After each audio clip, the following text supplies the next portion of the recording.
I'm Jolene Wynn, and this is the Porn Addict's Wife podcast, episode number 164, Creating Independence. I used to think of myself as the wife of a porn addict, but I do not think of myself that way anymore, and you don't have to either. In this podcast, I am going to teach you how to manage your mind and your emotions so that you can stop living your life around your husband's pornography addiction. I am going to teach you how to stop being the victim and how to conquer his pornography addiction, even if he never does. I'm Jolene Wynn. I am a certified life coach, and I am a member of the LDS faith and the wife of a former porn addict. And this is a podcast for the Porn Addict's Wife. Hello, my ladies. Happy 4th of July. I know that the 4th of July isn't actually until tomorrow when this comes out, but I could not pass up the opportunity to talk about the 4th of July. I love the 4th of July. It is my favorite holiday. I feel like everybody on the 4th of July feels about America the way I do all year long. I am the most patriotic person that I know. I have always loved America. I have always felt this way. I was just born this way. And I love that everybody celebrates America on the 4th of July. And I was thinking, it's what inspired this podcast, if you guys know from the title, is Creating Independence, because I've been thinking a lot about over the last couple of weeks, how to not be controlled by your circumstances or by other people and why we do that. And as I was thinking about this, I was thinking about the Revolutionary War, about the freedoms of our country and what the movement of the Revolutionary War, how it actually came about, why they won. And so I wanted to parallel that today to how to create emotional independence within yourself and how to not be controlled by other people or your situation or your circumstance. So I want to take some of the lessons of that time of the Revolutionary War and parallel that to how you can lessons you can learn. I am not speaking English very well today, you guys. I am so sorry. Bear with me, okay? How you can parallel lessons from the Revolutionary War into your own life to create the emotional independence that you want. Because emotional independence, really, if we look at the definition of independent, the definition of independent is not subject to control by others. So emotional independence is when we are not allowing our emotions to be controlled by other people or circumstances, right? Your husband's pornography problem or whatever else is going on in your life. So how do we do that? What are some of the strategies that were used in the Revolutionary War that we can parallel to our own healing and use to conquer and become victorious and to create that emotional independence that we want, which is what we really want, right? We want to be able, this is what I teach my clients. I teach them how to go into any situation knowing that they are confident, feeling confident, knowing that they can handle anything in life because they know that they can handle it. Because they know how to feel their feelings, they know how to manage their mind. They don't feel like they are subject to their life, but they are actually the one in control of it. And that's what independence is. It's not subject to control by others, right? So if you feel like you are being controlled by your husband's pornography problem, if you feel like it's the thing that's running your life, then hopefully today you can find a couple of thoughts that can help you implement strategies in your life to start changing that. And I'm very excited about it. You guys ready? If you guys didn't know, the reason that I love America, obviously, but my dad is a huge history nerd, history buff, we'll call him. I don't know where that word comes from. I don't know what the buff part is, but my dad's a big history buff. He specifically loves the Civil War. He's a huge Civil War buff. And I grew up going to every battlefield known to mankind. I lived on the East Coast. I've been to every battlefield at least twice. And my kid's favorite movie is Gettysburg. I remember watching Gettysburg with my dad. And if you guys haven't seen that movie, you need to go watch it. It's so good. And my sister, I was a history major in college for a little while, one of my many majors. And my twin sister, graduated in history, and her major, she had an early American history emphasis. And she's a Revolutionary War buff. And so I've just been surrounded by history my whole life and just been fascinated by it. And I wanted to talk about that today. And so here's what we're going to do. I'm just going to point out a couple of things. We're going to parallel them. And hopefully you guys can take something away today that helps you, and especially on this 4th of July. Okay? All right. So my number one thing that I was looking at when I was looking at the Revolutionary War and comparing that to here, one of the reasons that they won is that they fought to their strengths. So if you guys don't know about the Revolutionary War, one of the things that helped them win so much, one of the things that was so unexpected, the British were very formal and they fought in predictable patterns. They would line up in a field and they had big standard formations that they would use, whereas the Americans didn't know how to do that. That was not their strength. They did not have a formal army. And what they would do is they would just kind of like blitz. So what they would do is they would come out of the woods and they would attack, and then they'd go back into the woods, and they would do that again and again and again and again. And the British didn't know how to fight like that. So here's what I want to offer to you is to fight to your strengths. That's what the Americans did. They fought how they knew how. Okay? Basically what this looks like is getting rid of all of the shoulds.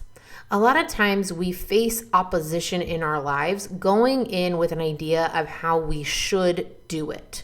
Maybe we've seen someone else do it. Maybe we read a book on how it should be done, right? Maybe we looked on a blog and someone said, well, here's how you do it. And when we go into facing opposition thinking, this is how it should happen, this is how it should be fought, this is how it should be faced, then a lot of times we are moving against our natural inclination. We are moving against what would actually be most beneficial for us. Because here's the truth, ladies, you know yourself better than anybody.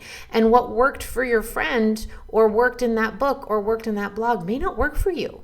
Maybe that person did do it going to ARP meetings, and maybe you tried and maybe you're still trying and maybe it's not working for you. Maybe it's time to fight how you know how or what feels best to you. Does this make sense? Another example of this is like when you're setting up boundaries. I give this example a ton, is we can often face our relationship with all of these ideas of shoulds. We can fight metaphorically in our relationships based on shoulds. You should never go to bed angry. And yet at the same time, I've also heard the opposite, where it's like sometimes you just need space and maybe it's best to go to sleep so that you stop fighting when you're tired. And then you should just pick it back up in the morning because you'll be more level-headed. Have you guys heard both? I've heard both. So which one is it? Which one should we do? So the example that I always give about, for example, boundaries, right? If you go into thinking, okay, these are the boundaries that I should set because my husband is addicted to pornography, then one of the things that you're going to want to do, or one of the things that my client did was she said, okay, I feel like the boundary I should set is the next time he relapses, I'm going to leave.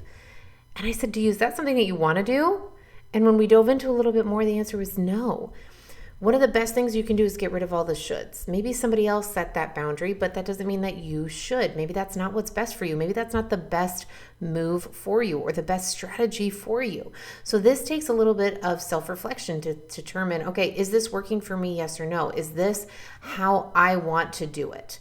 Do I want to be his accountability partner? You guys know my opinion on that, but is that something that you've thought about? Okay, just because somebody else said that you should be, does that mean that you want to be? Right? Does this make sense? Are you guys with me on this? It's taking self-reflective stance on this and saying, okay, what are my strengths? How do I want to do this? What feels right for me? And actually being willing to do that and getting rid of the shoulds. Does this make sense? So the American soldiers were willing to let go of the shoulds. The British Army fought this way. Maybe that's how they thought they should do it, but that's not what worked best for them. They did a completely different strategy, and their way of facing opposition that worked to their strengths is what worked best for them. So one of the suggestions that I have for y'all is to figure out what's working for you already. I'm guessing that this podcast is working for you because you're still listening to it, which is, I love it. I'm so glad that you are. But maybe that's the strength, right? Maybe you are resonating more with life coaching and mindset. So why not use that instead of maybe doing something more traditional, right? More like therapy or more like ARP or whatever it is. That's just an example. But take a look at, okay, what is it that I'm doing just because I feel like I should? And what actually resonates with me? What actually feels like it's working for me? And can I do more of that? Does that make sense? Okay, that's the first one. The second lesson, maybe we'll call them lessons. The second lesson we can take from the Revolutionary War is to take action, to fight. This is a verb, okay? Become an active participant in your healing process, okay? So many times what we want to do is we want to be passive. We want healing to just happen to us. Ladies, that is never going to happen. This is when we sit by and we wait for our husband to change for us to feel better. This is when we sit by and we're hoping that if we just listen to enough podcasts that something will shift. And you might have little shifts here and there, but it might require more active participation than what you're currently doing. If you want a different result than you're getting right now, you're going to have to become a more active participant. You're going to have to shift something. It is a verb. Does this make sense? The freedom that we sought after in the Revolutionary War did not come because of those who stood by and watched and waited. It didn't. There may have been just as many people it came from a very small fraction of the population that were willing to stand up and fight. Very, very small. Very small part of the population. Most people just sat and kept living their lives, waiting for things to change, hoping that if somebody else fought, then things would get better. And that's what we want sometimes because our brain is lazy and it's a lot of hard work. I'll be honest, you guys. I'm the first one to admit it. Doing this work of healing can be a lot of work. It's work. It's a verb. But it's a lot of work that produces the result we're looking for. And that's the key. If we don't actually work, we're never going to create the result that we actually want in our lives. So if there is a result that you want to have that you're not having yet, maybe that's working through a certain trigger, or maybe that's processing a certain emotion, whatever that looks like for you, or you feel like, oh man, I have tried so hard to change my mentality about X, Y, and Z, but I'm just not there. If there's something like that in your life, then I want to encourage you that it might require a little bit more action or different action, if that makes sense. And I'll talk about that in a minute. But more action. Become an active participant rather than a passive bystander in your own healing. Now, most of you guys are already doing this because even just listening to a podcast or even searching for a podcast, you guys are way above the regular population. You guys are already taking a lot more action than most people. So seriously, I am so proud of you. You should feel proud of yourself for that because it's not something that most women do. But even then, it takes a lot more intentional focus and work. Listening to this podcast once a week is amazing, but it's not until you start applying all of it that it truly is going to bring the change that you desire. Does that make sense? That's what I mean by becoming an active participant. Yes, listening to the podcast is amazing, okay? But if you want to truly change, becoming more of an active participant is actually intentionally focusing on your thoughts and your feelings and shifting them. Learning how to process them. That's what I teach in my coaching program, right? So it's taking everything on the podcast and learning how to apply it in the best possible way, most effective way to produce the change that you want. And that's how change happens, is with intentional, active participation. The third lesson is don't quit. The Revolutionary War, do you guys know, pop quiz, how long did it last? Do you know? 7 years. Did you guys know this? 7 years. That is a long time. That is longer than some of my kids have been alive. That is a very long time.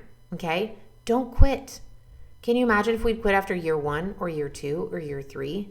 When you come in with a mindset of this is too hard, I'm not going to do this, I can't keep doing it. And trust me, ladies, I've had so many of these thoughts over the last couple of months. I've had so many thoughts of like, I don't know how to do this. This is too hard. This is harder than anything I've ever done before. Those kind of thoughts make me want to stop. But when I go in with a completely different mindset, when I go in knowing, keeping the end in mind, which I'll talk about in a minute, but when I go in with a specific result that I want to create, when I go in with a specific result, when I go in with a specific goal, then it's much easier for me to keep going, even if it's hard in the moment. You can lose some battles, but keep fighting. That's what I want to offer from this lesson is don't give up. Don't quit. The only way that you stop is when you quit.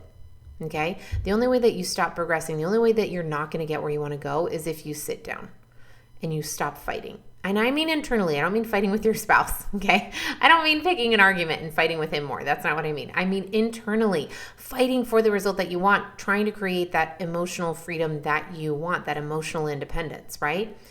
So let's give an example of sometimes we might lose some battles that make us want to quit.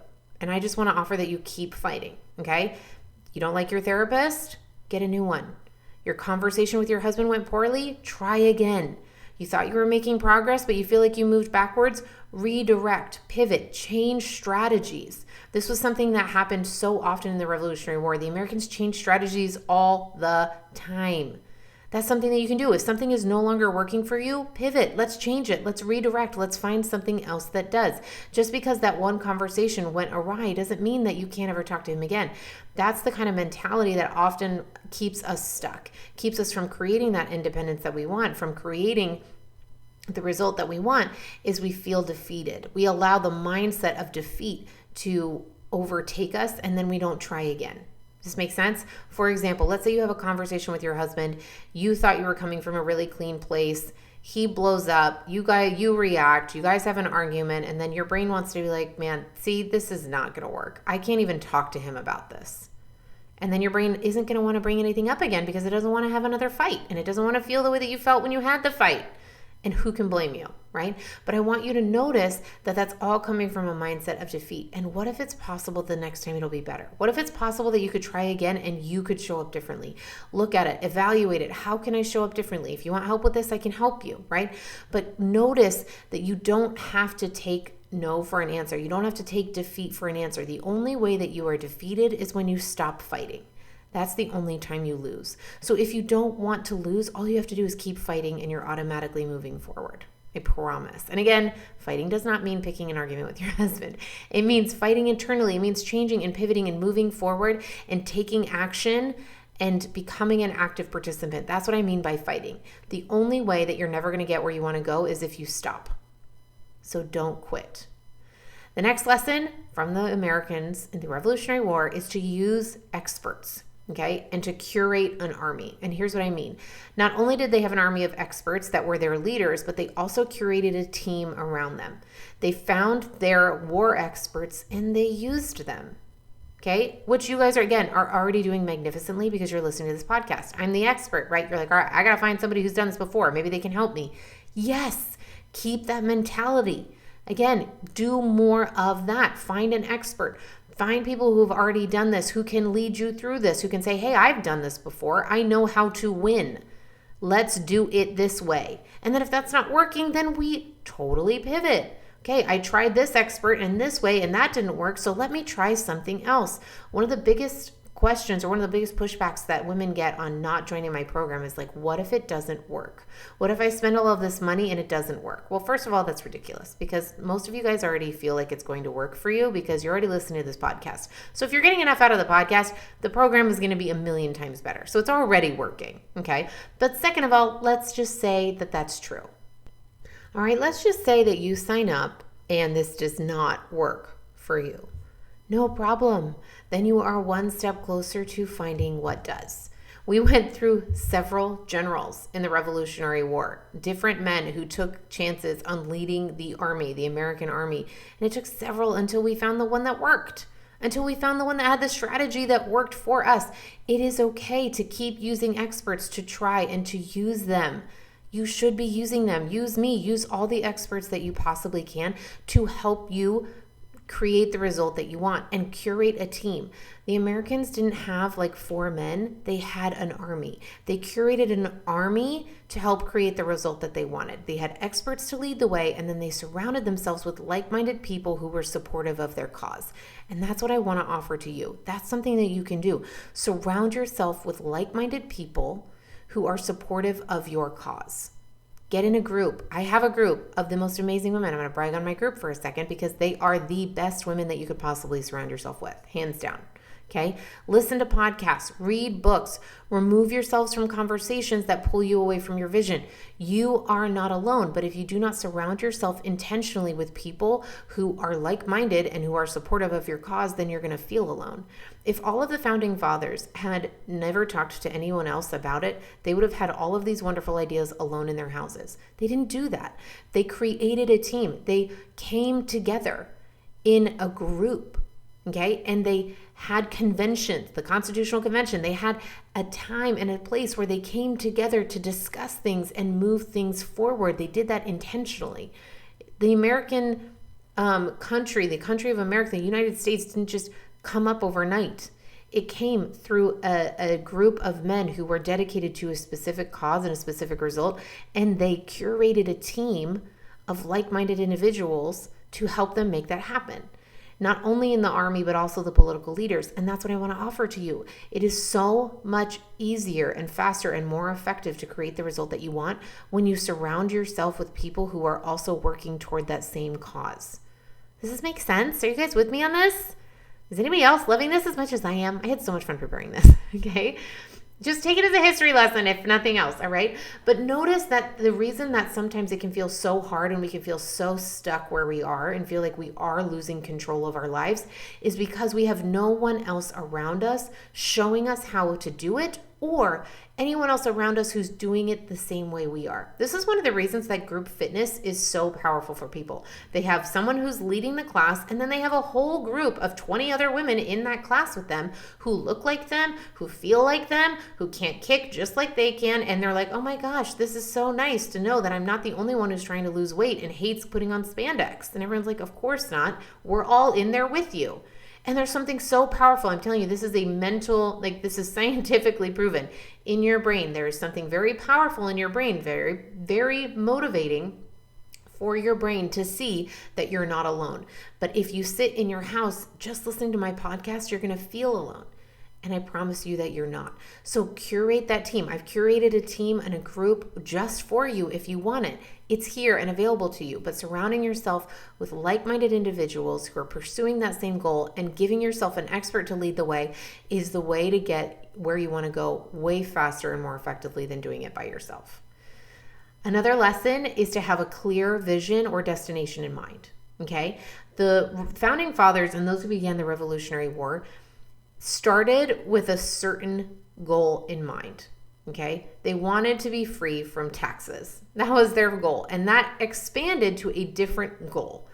But they had a clear goal all along the way, and eventually what their goal was to create independence from Britain. That was their goal, okay? So have a clear goal so that you know what you're working toward. What do you want? I want to really get yourself to ask yourself this question right now. What do you want? Do you want to not feel triggered when you go to the beach? Do you want to be able to hold his hand without feeling tense? Do you want to be able to go on vacation by yourself without being anxious that he's home alone? Do you want to be able to not feel the pain of the past every time you look at your wedding photo? What is it that you want? Get very, very clear and specific on your vision. What do you want, and how are you going to get it? Then you make a plan to make it happen. This is the most simple way that you can do it. Do you want to know how do you get over your husband's pornography problem? This is it. Identify the problem. What is it that you want? Obviously, you're not where you are. You're not where you want to be right now. And that's fine. That's okay. Obviously, you're not because you're listening to this podcast, okay? So you're not 100% where you want to be. That's totally fine. What is it that you do want that you don't have yet? What is it that you want to feel that you don't feel yet? What is it that you're struggling with that you don't want to struggle with anymore? Get very specific. And how are you going to get it? And then you make a plan to make it happen. And having that clear vision of where you want to go, being very specific about it, is the thing that's going to help you when your strategy A doesn't work. When you feel like you've lost the battle of X, Y, and Z. That's the thing that's going to be able to help you get past that defeated mindset and keep fighting. And that's how you win. Again, the way that you win is to keep fighting, is to not back down, is to not sit, is to not give up. And one of the ways that's easiest to not give up is to keep a clear vision of what you're actually fighting for. And when you keep that in mind, then it is much easier to overcome all of the little obstacles along the way. All right, and then my last lesson, that this one is my favorite, is to question the status quo. Did you guys know that this is really the thing that even pushed the American Revolution into beginning, was questioning the status quo? If you stay in victim mentality, then that's all there is. If the people, the founding fathers, had just thought, oh, well, we're just ruled by Britain and that's it. That's just how life is.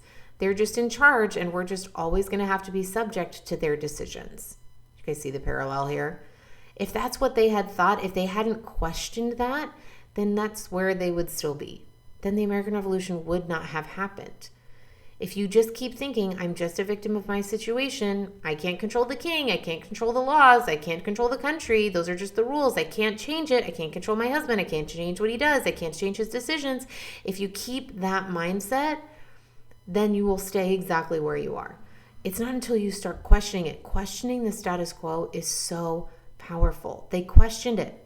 What if we don't have to be ruled by Britain? What if we don't take this for an answer? What if we don't accept this? What if there's another option? This is the status quo right now, but what if it doesn't have to be? What if we could be independent? I want you to adopt that question. What if I could be independent? What if I don't have to be controlled by what he chooses to do? What if I don't have to be controlled by my anger? What if I don't have to be controlled by my anxiety? What if I don't have to be controlled by my doubts and by my distrust and by my fear? When you start questioning the status quo, that's when our mind opens up to possibility. And possibility is where change can occur, because that's when our brain starts working for us instead of against us. When we don't question the status quo and we have the victim mentality, then we stay stuck because our brain just finds confirmation for what we already believe. It's not possible for us to move forward. This is always going to be like this way. I've always struggled with this. Here's why this is never going to change. It's because he's never going to change. And until he changes, then I can't change and I can't feel better and blah, blah, blah. And our brain stays there, but it's not until we start questioning it. What if that's not true? What if it's possible that we could be independent? What if I don't have to be controlled by my emotions? What if I don't have to be controlled by my anxiety? What if I don't have to be controlled by my husband's pornography problem? What if I don't have to live like this?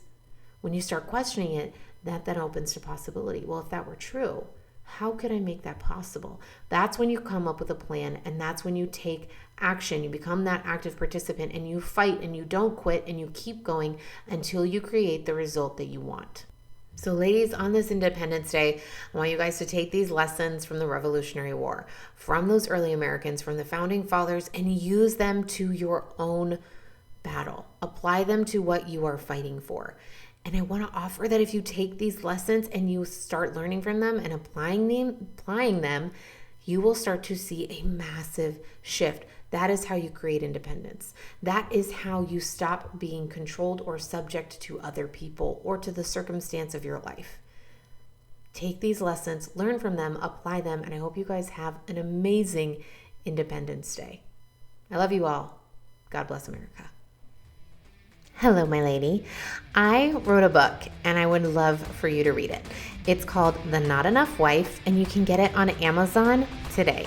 This book is for any woman who has ever felt like she wasn't enough, not enough as a wife or as a mom, if she didn't have Instagram-worthy enough pictures, if she didn't throw Pinterest-worthy parties, if she ever felt like she was not enough, this is the book for her, and it's for you too. So go to Amazon today, go search up The Not Enough Wife by Jolene Wynn, and grab a copy for yourself and for all the women in your life. I hope you love it, and I can't wait to hear what you think.